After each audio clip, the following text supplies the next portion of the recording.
Mesdames, Messieurs, bonsoir et bienvenue à cette édition, le sommaire.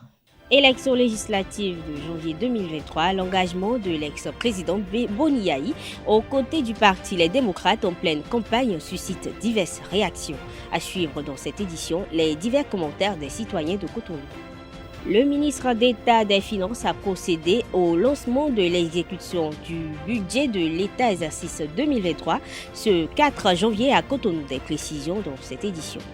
L'identité des arbitres béninois au statut internationaux de la FIFA de l'année 2023 est dévoilée. Ils sont 18 dont 7 femmes. Des précisions dans un instant.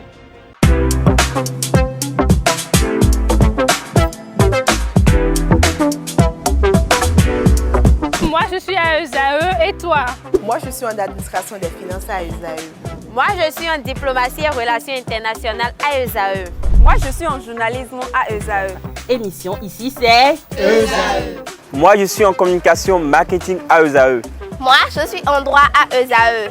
Moi, je suis en gestion des ressources humaines à ESAE. Moi, je suis en gestion des marchés publics à ESAE. Moi, je suis en administration du travail et de la sécurité sociale à ESAE. Moi, je suis en sciences économiques à ESAE. Moi, je suis en banque finance à ESAE. Moi, je suis en administration générale à ESAE.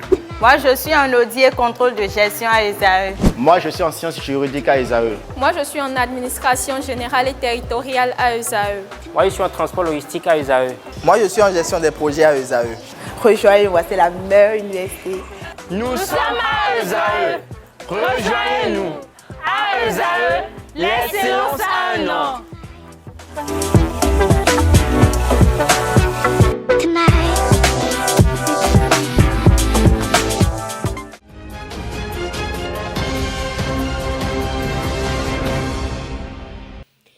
Bienvenue. Après quelques jours de discrétion, l'ancien président de la République Boni Yayi s'affiche désormais aux côtés des démocrates en pleine campagne électorale. Ce mardi 3 janvier, l'ancien président a été aperçu à Kétou et Idigny. Cette situation suscite de nombreux commentaires dans le rang de la communauté civile. Dans l'élément à suivre, nous vous proposons le commentaire de quelques citoyens béninois qui apprécient cette situation. Sans vous mentir, ces sorties me font peur. On a vu le président Yayi Boni aux côtés des démocrates. D'abord, à partir du 1er janvier, on a vu les femmes du littoral se rendre à son domicile. Et il les a dit qu'il va voter démocrate. Il a choisi d'aller montrer son parti, son vrai parti, son logo. C'est ma compréhension, la compréhension que moi j'ai de ces sorties-là.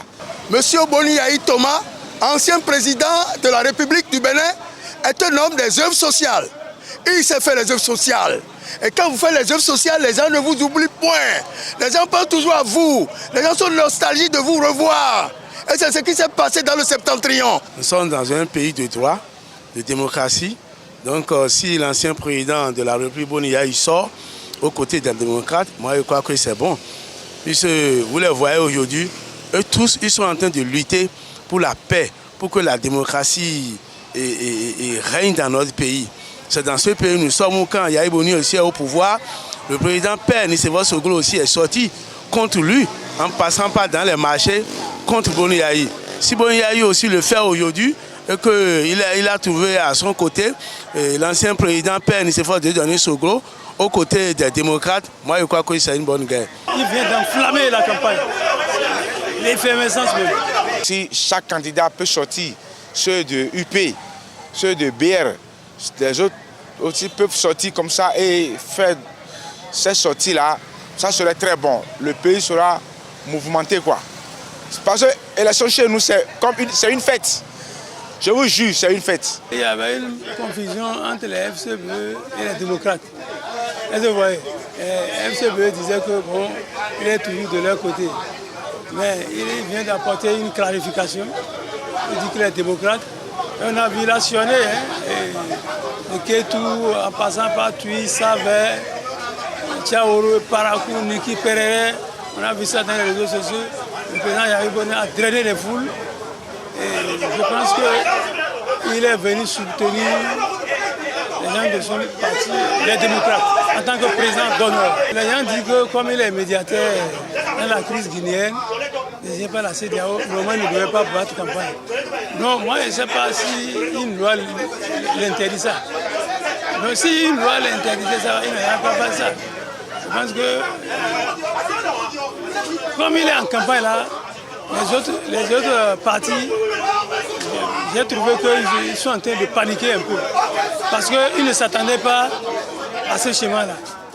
Voilà que Yaya Boni est venu bousculer. Il se croyait en terrain conquis. Et voilà maintenant, je ne sais pas s'ils vont encore changer de stratégie. Le ministre d'État de l'économie et des finances, Romuald Wadaye, a lancé ce 4 janvier 2023 à Cotonou le budget de l'État exercice 2023. La cérémonie marque la deuxième année consécutive de la mise en œuvre en mode réel du budget programme. Elle a permis de procéder à la revue de l'exécution du budget de l'État gestion 2022, de présenter les caractéristiques du budget de l'État pour la gestion 2023 et d'exposer quelques instructions et modalités d'exécution du budget de l'État gestion 2023. Pour l'an 2022, il ressort que les résultats ont été largement atteints avec des dépassements de recettes, notamment à la Direction générale des impôts.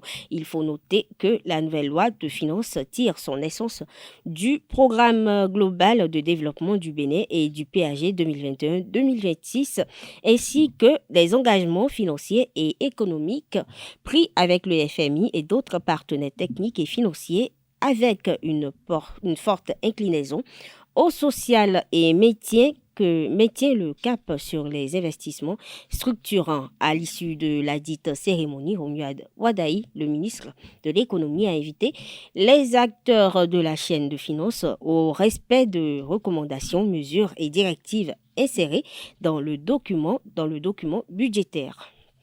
Les violences basées sur le genre, parfois aussi appelées violences sexistes, se réfèrent à l'ensemble des actes nuisibles dirigés contre un individu ou un groupe d'individus en raison de leur identité de genre.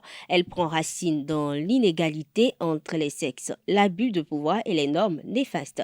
Au Bénin, les violences basées sur le genre concernent la majorité des femmes et des filles. Depuis son avènement, le gouvernement de la rupture a initié plusieurs actions dans le domaine. Arsène Sagboran, chargé du programme au Centre de développement économique et local CEDEL, nous fait l'état des lieux des actions des VBG au Bénin. Suivez ces propos recueillis au micro de Anaël Do. Quand nous avons fait notre diagnostic, nous avons fait nos analyses, nous nous sommes rendus compte que ce qui plonge et qui maintient la femme dans cette violence-là, les jeunes filles, c'est la situation économique. Si elles ne sont pas autonomes, elles sont soumises, elles sont contraintes de vivre cet enfer-là, parce que c'est un enfer. Donc, nous travaillons beaucoup avec les jeunes femmes et avec les femmes des zones, des communes rurales et même de Cotonou. Qu'est-ce que nous faisons ? Nous écrivons des projets avec nos partenaires qui prennent en compte ces enfants, ces jeunes qui sont très vulnérables, ces jeunes filles. Par exemple, pour les artisanes, vous savez que les jeunes filles de nos contrées, comme elles ne vont pas à l'école, tout ce qu'elles vont faire, c'est l'apprentissage, non. C'est des métiers d'artisanat. Donc, quand elles finissent ce métier d'artisanat-là, elles n'arrivent pas à s'installer. Et puisqu'elles ont appris un métier, elles n'exercent pas le métier, qu'est-ce qui va arriver là? Et elles auront besoin de moyens, de ressources pour vivre. Et quelqu'un, n'importe qui peut, elles deviennent une proie facile. Donc, on les renforce techniquement en gestion et techniquement, c'est-à-dire on leur donne le minimum pour exercer le métier. Et on les installe. Et je pense que ça, c'est un projet. Nous l'avions expérimenté à Vrancourt. Nous l'avons fait aussi dans une commune à Dogbo. Et ça a marché. Qu'est-ce que nous faisons? Nous renforçons leur activité économique, mais en même temps, nous travaillons sur les VBG avec une méthodologie que nous avons appelée résilience, c'est-à-dire que nous travaillons sur les pouvoirs internes. Parce que avant de changer quelque chose, avant d'éviter les différentes sortes de violences, il faut que la femme elle-même, elle se connaisse quelle est la confiance en soi, qu'elle développe des aptitudes d'affirmation de soi pour pouvoir, parce qu'elle connaît ses droits et devoirs. Donc, nous travaillons sur la personnalité, donc les compétences de vie qui lui permettent de développer la confiance en soi, n'est-ce pas? Et à partir de ces outils-là, nous arrivons à faire des discussions avec elle et à faire en sorte qu'elle puisse en parler. À partir de là, on intègre également les hommes dans la dynamique pour dire, voilà, on fait des discussions, on fait des ateliers de cuisine, on discute, et les hommes deviennent des relais communautaires. C'est-à-dire que ce n'est plus nous qui allons dans les communautés, ce sont les hommes qui ont été renforcés, qui vont parler à leur père de changer de comportement et de mentalité vis-à-vis de leurs femmes, vis-à-vis de leurs filles, pour que la situation change. Le bourreau, l'homme bourreau d'aujourd'hui a été produit par la femme. Parce que c'est la femme qui éduque les garçons et les filles. Et donc, elles doivent changer d'éducation, d'approche d'éducation, pour faire du garçon et de la fille des êtres égaux, ayant les mêmes droits. Et on va voir que d'ici 5 ans, 10 ans, quand le garçon qui est le futur homme va rentrer dans la société, il va bien se comporter, il va respecter la femme. Partout où nous intervenons, les VBG doivent reculer et que tout le monde soit épanoui parce que c'est le droit de tout le monde. Donc, il n'y a pas un objectif chiffré par rapport à ça. Mais toutes les cibles, tout le travail que nous faisons prend en compte l'épanouissement et le recul des VBG au niveau des communes rurales qui sont les communes dans lesquelles nous intervenons. Ça veut dire quoi? Si vous prenez, présentement, nous sommes en train de faire notre plan stratégique pour 2022-2027. Nous avons déjà mis cette stratégie-là, dans nos objectifs. Tout ce que nous allons faire prend en compte, n'est-ce pas, ces aspects-là. Le Centre de développement économique et local intervient dans la lutte contre les violences basées sur le genre au Bénin en menant des activités favorisant l'autonomisation économique des femmes. Il nous parle toujours au micro de Anaël Do. C'est une préoccupation internationale parce que lorsque l'on fait un peu référence aux ODD, les objectifs du développement durable, il y a un objectif qui met l'accent sur l'égalité entre les sexes. L'objectif 10 aussi parle un peu de tout ça. Maintenant, quand on revient chez nous, c'est une préoccupation de développement à la limite. Quand on prend une famille, un foyer, donc la femme est le pilier. Lorsqu'on regarde tous ces aspects-là, c'est que la femme est en pole position. Mais on parle de VBG, de violences basées sur le genre, parce que malgré toute cette importance-là, nos traditions anciennes que nous avons héritées, dont nous avons hérité, nos comportements et tout, ces traditions-là maintiennent encore les femmes, les filles, dans une position de faiblesse. Donc, elles sont toujours reléguées au dernier rang, malgré le rôle qui n'est plus à démontrer, n'est-ce pas, qu'elles jouent dans notre société, dans la vie de tous les jours. Donc, à partir du moment où c'est une situation de développement, une problématique du développement, il va de soi que ça devient une préoccupation nationale, n'est-ce pas? Donc, si on doit parler d'état des lieux, la situation n'est pas reluisante à tout point de vue. Et donc, parce que la femme continue à être marginalisée. Notre pays, avec l'avènement de la rupture, a beaucoup évolué sur le plan juridique, sur le plan institutionnel, sur le plan légal. je pense que les autorités de la rupture ont pris la mesure de la chose, du rôle que la femme peut joue dans notre économie, dans notre société. Et il y a beaucoup de tests qui ont été améliorés. Je peux en citer un, la loi 2021-11 du 20 décembre 2021 portant dispositions spéciales de répression des infractions commises à raison de sexe des personnes et de protection de la femme en République du Bénin. C'est une évolution majeure au niveau légal. Ça, vous demandez à n'importe quel acteur, ils vous le diront. Cette loi-là a recensé tout ce qui est récurrent dans notre société et qui constitue le goulot d'étranglement de la femme.